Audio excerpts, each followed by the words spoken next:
जय श्री राधे कृष्णा साथियों, मैं भी कृष्णा ज्ञान सहारा चैनल में आपका स्वागत करती हूँ। कैसे हैं आप? आपके अच्छे स्वास्थ्य और सुखद जीवन की मंगल कामना करती हूँ। आपके और अपने इष्ट देवों को कोटि कोटि नमन करते हुए, बड़ों को प्रणाम करते हुए वीडियो प्रारंभ करते हैं। साथियों, आज की वीडियो कुछ हटकर है, लेकिन आज की वीडियो को यदि आप अंत तक देख लेंगे तो आपके बहुत सारे कंसेप्ट क्लियर हो जाएंगे, आपका माइंड सेट हो जाएगा, आपके कार्य तो बनेंगे ही बनेंगे। तो आज की वीडियो में हम जानेंगे कि मन्नत कब मांगे, कैसे मांगे, क्यों मांगे कि हमारी तुरंत पूरी हो जाए। मन्नत मांगने का क्या तरीका होना चाहिए, मन्नत हमें किस अवस्था में मांगनी चाहिए, कहाँ मांगनी चाहिए जिससे हमें उसके रिजल्ट तुरंत मिले। आज की वीडियो में यही जानकारी लेकर मैं आपके बीच में, चलिए झटपट वीडियो प्रारंभ कर लेते हैं। लेकिन उससे पहले चैनल पर नए आए हैं तो चैनल को सब्सक्राइब जरूर करिएगा और बेल आइकन का बटन भी प्रेस करिएगा, जिससे आने वाली वीडियोस का नोटिफिकेशन आपको मिले सबसे पहले। मैं बात कर रही हूँ आज मन्नत की। संसार में ऐसा कोई व्यक्ति नहीं है, बड़ा या छोटा, जिसने कभी मन्नत ना मांगी हो। किसी की मन्नत बहुत जल्दी पूरी हो जाती है, किसी की मन्नत पूरी नहीं होती। अक्सर लोग जब मन्नत मांगते हैं तो कहीं जिस भी वो अपने देवता को मानते हैं, कहीं बहुत प्राचीन मंदिर होता है, कोई वैष्णो देवी जाता है, कोई ईदगाह जाता है, कोई दरगाह में जाकर मांगता है, कोई किसी धाम के लिए मांग लेता है, कोई अपने ये बोलता है कि हमारी पूरी होगी तो हम गंगा जी स्नान करेंगे, वगैरह वगैरह। बहुत तरह से आप मन्नत मांगते हैं। कुछ लोग बहुत दूर दूर कहीं जाकर मन्नत का धागा बांध कर आते हैं कि हमारी मन्नत पूरी होगी तो हम आकर धागा खोलेंगे। देखिए, ये एक ह्यूमन नेचर है। जब हम संसार में रहते हैं और हमारे ऊपर कोई विपत्ति या आपदा आती है तो हम इन कार्यों को करते हैं और वे सफल भी होते हैं। परंतु कभी कभी क्या होता है कि हमारे ऊपर कोई विपदा आपदा है नहीं, लेकिन हम देखते हैं कि दूसरे लोग मांग रहे हैं, हमारे पास सब कुछ होता है, उसके बावजूद भी हम जाकर मन्नत का धागा बांध आते हैं। क्या चाहिए कि सब कुछ तो अच्छा है, चलो एक पोता हो जाए। बिल्कुल गलत।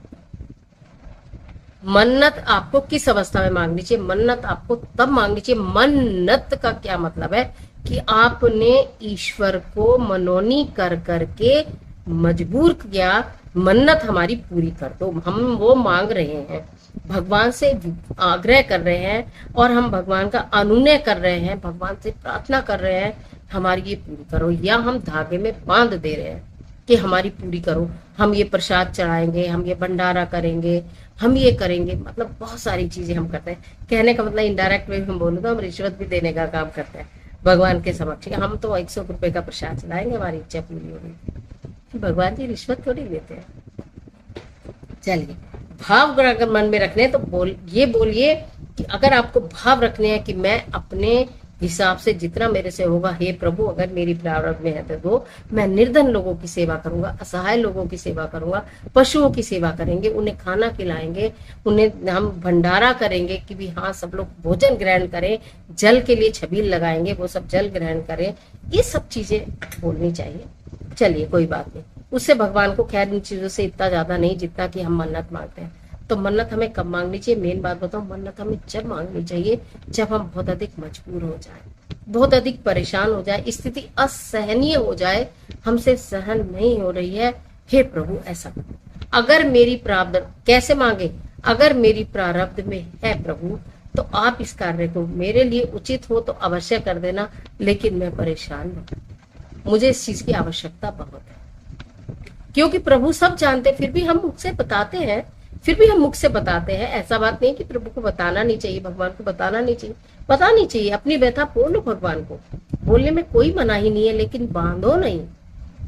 अगर आपकी प्रारब्ध में होगा तो आपको जरूर मिलेगा। लेकिन अब यहाँ पर क्वेश्चन आता है, प्रारब्ध में होगा तो मिलेगा, तो हमें पूजा करने की क्या जरूरत है? हमें अपनी मनोकामना पूर्ति के लिए ढेरों उपाय करने की क्या जरूरत है? हमें मन्नत मांगने की क्या जरूरत है? जरूरत है। उपाय करने में और मन्नत मांगने में जमीन आसमान का अंतर है। मन्नत मांगने का मतलब ये हो गया कि आपने भगवान को बांधा कि अगर ये हो गया तो मैं बच्चे को लेकर वहां पर आऊंगी, मेरा बच्चा ठीक हो गया तो मैं वहां पर लेकर आऊंगी। आप बदला कुछ मत करो, आप प्रभु से बदला कुछ मत करो, आप अपने मन में रखो, लेकिन आप प्रभु से ये जरूर बोलो कि मेरी प्रारब्ध में है तो मुझे जरूर मिलेगा। ये अटूट विश्वास रखो। इतना जरूर है कि जब आप बहुत ज्यादा आग्रह करते हैं, बहुत ज्यादा उपाय करते हैं, पूजा पाठ करते हैं, प्रभु की शरण में रहते हैं, पूर्ण विश्वास में रहते हैं, तो वो आपको कुछ पहले प्राप्त हो जाए, या उसके मार्ग में जो आपको अच्छा मिलना है, उसके मार्ग में जो बाधाएं आ रही है वो दूर हो जाए, वो रास्ता साफ हो जाए और आपको आपकी चीज प्राप्त हो जाए। ये हो सकता है और इसी के लिए हम कार्य करते हैं। ठीक है, तो मन्नत आप तब मांगे जब आप बिल्कुल जीवन से निराश हो गए और आपको लगता है कि प्रभु से एक बार मन्नत मांग के देखें। गलती क्या करते हैं, आप मन्नत तो बहुत मांग लेते हैं। बड़े लोग बहुत जल्दी जल्दी ये कार्य करते हैं, मेरी पोती ठीक हो जाए, मेरा पोता ठीक हो जाए, मेरे पोते पोते की शादी हो जाए, वो जल्दी से ठीक हो जाए। मतलब ये बड़े लोग जल्दी से मन्नत मांग लेते हैं, है ना, और फिर उसके बाद वो भूल जाते हैं। मन्नत मांग कर भूल जाना, धागा कहीं बांध आए, लोगों की देखा देखी धागा बांध दिया, फिर उसे धागे को खोलने नहीं जाना, तो वो कर्जा पीढ़ी दर पीढ़ी बच्चों के सिर पर चढ़ता रहता है। बच्चों को ये मालूम भी नहीं होता हमारे बड़े हमारे लिए क्या कर कर चले गए, उन्हें नहीं पता। या तो वो मन्नत पूरी होने के बाद उस धागे को खोलो, या जो भी आपने बोला है उस चीज को पूरा करो तुरंत, एज अर्ली एज पॉसिबल, जितनी जल्दी। जैसे कि शीघ्र मनोकामना पूर्ति हुई, तो आपके दिमाग में दूसरी बात ये रहनी चाहिए कि मुझे ये कार्य शीघ्र अतिशीघ्र करना है और कर ही देना है। ऐसा नहीं हो कि आपने कार्य नहीं किया, फिर वो बोझ है, फिर वो बोझ है। तो इसलिए मन्नत मांगे तो इस प्रकार से मांगे, पूरी श्रद्धा के साथ मांगे, पूरे विश्वास के साथ मांगे। ऐसा नहीं कि मैंने ये कह दिया तो भगवान ने तो मेरी बात ही नहीं सुनी, अब तो हम पूजा करनी बंद कर देंगे, मैं तो अब उस मंदिर में जाऊंगी नहीं, मैं भगवान की इतनी पूजा करती थी, भगवान ने मेरा नुकसान। भगवान किसी का नुकसान नहीं करते, जो आपकी प्रारब्ध का है वही आपको मिलेगा। भगवान कुछ नुकसान नहीं करते, जो आपका है आपको भगवान को देना ही पड़ेगा, वो हर हाल में आपको देंगे। भगवान आपकी प्रारब्ध कर रख कर नहीं रहेंगे कुछ भी, उनको कुछ अपने पास रखने की जरूरत नहीं है, उनको उससे कुछ प्राप्त होने वाला नहीं है, आपके प्रारब्ध का आपको मिलेगा ही मिलेगा।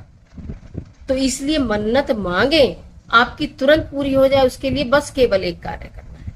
आपको मन में पूर्ण विश्वास रखना, प्रभु मैंने तेरे हवाले छोड़ दिया सब, तू जाने तेरा काम जाने, मैंने तेरे भरोसे हाँ की गाड़ी, ए मालिक तू जाने अब तेरा काम जाने, बस तू जाने तेरा काम जाने, तू जाने तेरा काम जाने। ये इस तरह के भाव रखते हुए और पूर्ण विश्वास के साथ मन्नत मांगते हैं, मन्नत निश्चित पूरी होती है। और मन्नत मांगने के लिए आपने अगर कोई चीज रखी है कि मुझे वहां जाके धागा खोलना है, या मुझे वहां दर्शन कराने हैं, या मुझे वहां जाकर किसी को कुछ खिलाना पिलाना, वॉट एवर, जो भी आपने किसी भी तरह से आप मांगते हो कि भी हमने वो धोख मांगी है, मतलब जो भी आप मांगते हो उसको आप कार्य को जरूर कर देना चाहिए और शीघ्र अति शीघ्र कर देना चाहिए। उसको फिर कल पे बिल्कुल भी नहीं डालना चाहिए। कोई भी मन्नत मांगे तो अपने घर के बच्चों को जरूर बताओ कि हमने उस जगह पर ये मन्नत मांगी है, बच्चे आप लोगों के लिए मांगी थी, आप देख लेना, हमें याद दिला देना, ये काम होना ही है और कर ही लेना चाहिए। जागरण बोल देंगे, माता की चौकी बोलेंगे, कुछ का कुछ बोलेंगे, लेकिन करेंगे कुछ नहीं। काम पूरा हो गया, भूल जाते हैं सब कुछ। हमने बहुत सालों से बोला हुआ है कि हमें जागरण कराना है, वो एक मन्नत मांगी थी, वो पूरी हो गई थी, जागरण हुआ नहीं 10 साल में। मन्नत तो हमें तुरंत पूरी चाहिए, लेकिन उसके लिए हम जो बोलते हैं वो हम करते नहीं 10 साल में। तो बताइए, कष्ट नहीं आएंगे तो क्या होगा। तो इसलिए इन बातों को समझिए, मन्नत मांगिए, अधिक परेशानी में मांगिए, जो भी मन्नत मांगे पूरी होने के बाद जिस चीज के लिए मन्नत मांगे उस कार्य को तुरंत करें। अनावश्यक हो तो मन्नत ना मांगे, केवल प्रभु पर छोड़कर पूजा पाठ करें और ज्योतिषीय उपाय करें, जिससे कि आपके प्रारब्ध का आपको मिलने के बीच में जो भी व्यवधान आ रहे हैं वो व्यवधान बिल्कुल दूर हो जाए, मार्ग बिल्कुल क्लियर हो जाए और आपके कार्य बने। तो मन्नत मांगने के इस तरीके को ध्यान रखिए, मांगिए, जरूर मांगिए। परमपिता परमेश्वर है, उससे नहीं मांगेंगे तो किससे मांगे। कहते हैं ना, जमीन पर रहने वाले इंसानों से कुछ मत मांगो, जो मांगना है उससे मांगो। ठीक है, तो इसलिए मन्नत मांगिए, लेकिन समझदारी से मांगिए, सावधानी से मांगिए और उसके कार्य को पूर्ण कीजिए। आज के लिए इजाजत। आशा करती वीडियो आपके लिए बहुत उपयोगी साबित होगी। मिलती है एक और जबरदस्त वीडियो के साथ, तब तक हंसते रहिए, मुस्कुराते रहिए, अपना और अपने अपनों का ख्याल कीजिए। वीडियो अच्छी लगे तो लाइक कीजिए, जितना चाहे अपने फ्रेंड के साथ शेयर कीजिए, क्योंकि कर भला तो हो भला और अंत भले का भला। और कमेंट बॉक्स में अपने इष्ट देव का स्मरण करना बिल्कुल मत। ईश्वर आपकी मदद करे।